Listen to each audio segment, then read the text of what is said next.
राजस्थान के दौसा के अंदर राजेश पायलट को श्रद्धांजलि सभा का आयोजन जो किया गया था, उस सभा के अंदर कांग्रेस के कौन कौन नेता पहुंचे यह आपको बताएंगे। वहीं दूसरी ओर जो अटकलें लग रही थी, पायलट नई पार्टी का करेंगे लॉन्च, उसके बारे में बताएंगे। वहीं दूसरी ओर आपको बताएंगे कि इस सभा के अंदर पायलट ने क्या क्या आरोप सरकार पर बिना नाम लिए लगाए हैं वह भी बताएंगे, और पार्टी बनी कि नहीं बनी इसके बारे में आपको इस वीडियो के अंदर बताने वाले हैं, तो बने रहें हमारे साथ।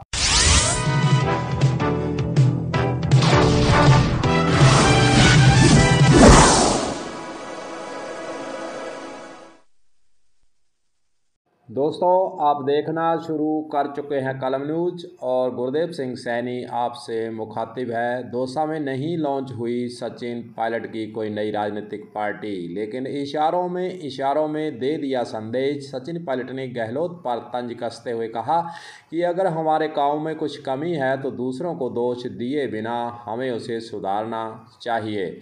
कांग्रेस नेता सचिन पायलट ने राजस्थान के अंदर रविवार को विशाल जनसभा को संबोधित भी किया। इस दौरान उन्होंने अपने पिता राजेश पायलट को उनकी पुण्यतिथि पर श्रद्धांजलि भी दी है।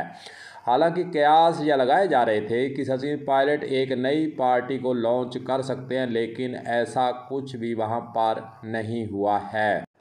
आपको बताना चाहेंगे कि राजेश पायलट को जो श्रद्धांजलि आज दी गई है, 23 साल पहले एक सड़क दुर्घटना में राजेश पायलट का निधन हुआ था। आज के दिन ही उनका निधन हुआ था। दौसा में जनसभा में बोलते हुए सचिन पायलट के द्वारा कहा गया कि राजेश पायलट ने सेना के लिए काम किया और पाकिस्तान के खिलाफ मजबूती से वे खड़े भी रहे थे। राजनीति में भी उन्होंने अपनी राय को मजबूत तरीके से रखा।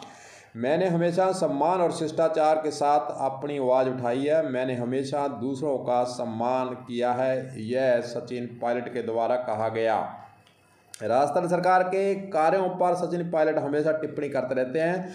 इसको लेकर भी उन्होंने स्पष्टीकरण दिया है कि जब मैं सरकार में था तो कोटा में कई छात्रों की मौत हुई थी। मैंने कहा ऐसा नहीं होना चाहिए था। अगर हमारे शासन में कुछ कमी है तो दूसरों को दोष दिए बिना हमें इसे सुधारना चाहिए। इससे पहले अफवाहें थी कि सचिन पायलट 11 जून को एक नई पार्टी लॉन्च करेंगे। हालांकि सचिन पायलट के द्वारा वहां पर ऐसी कोई भी घोषणा नहीं की गई है।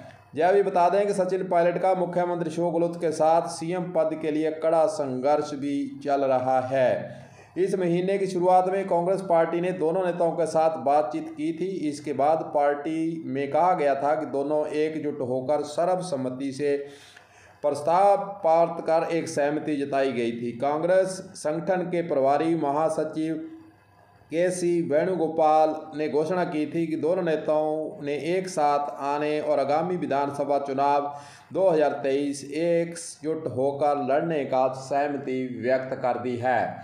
वहीं दूसरी ओर इशारों में बड़ा संदेश अपने पिता के बारे में बात करते हुए सचिन पायलट ने कहा कि अपनी कर्मभूमि में उनका राजेश पायलट का जुड़ाव, जनता से अपनेपन का रिश्ता एवं जन कल्याण के प्रति उनकी समर्पित कार्यशैली मेरे लिए एक मार्गदर्शक भी है। उन्होंने जनहित को सर्वोपरि मानकर कभी भी अपने सिद्धांतों से समझौता नहीं किया था। उनके विचारों और आदर्शों का मैं सदैव अनुसरण करता रहूँगा। यानी सचिन पायलट ने अपने इस संदेश के जरिए यह बताने का प्रयास किया है कि वे अपनी मांगों पर कायम हैं और वे राजस्थान के अंदर पीछे हटने वाले नहीं हैं।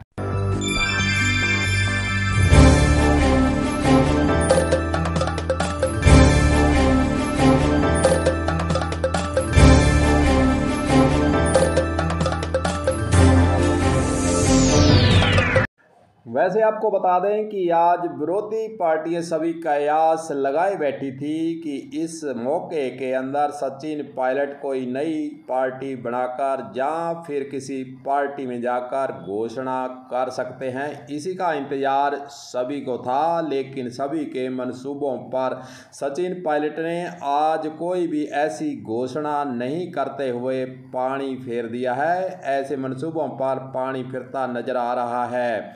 जो भी हो, आगे देखने वाली बातें होंगी कि सचिन पायलट के द्वारा जो 3 मांगे रखी गई थी उसको अशोक गहलोत के द्वारा हालांकि नकारा जा चुका है, मना किया जा चुका है और उन्होंने कहा है कि तीनों मांगों पर कांग्रेस सरकार के द्वारा कुछ भी नहीं किया जाएगा। ऐसा बयान अशोक गहलोत के द्वारा दिया जा चुका है। वहीं दूसरी ओर सचिन पायलट आज की सभा के अंदर कहते हैं, न झुकूंगा न पीछे हटूंगा।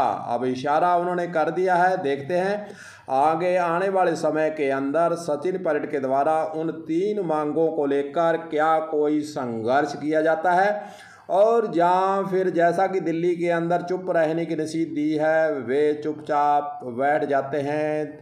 ऐसा आगे क्या होता है सभी को इसका इंतज़ार रहेगा। तो गुरदेव सिंह सैनी को दीजिए इजाज़त। नमस्कार।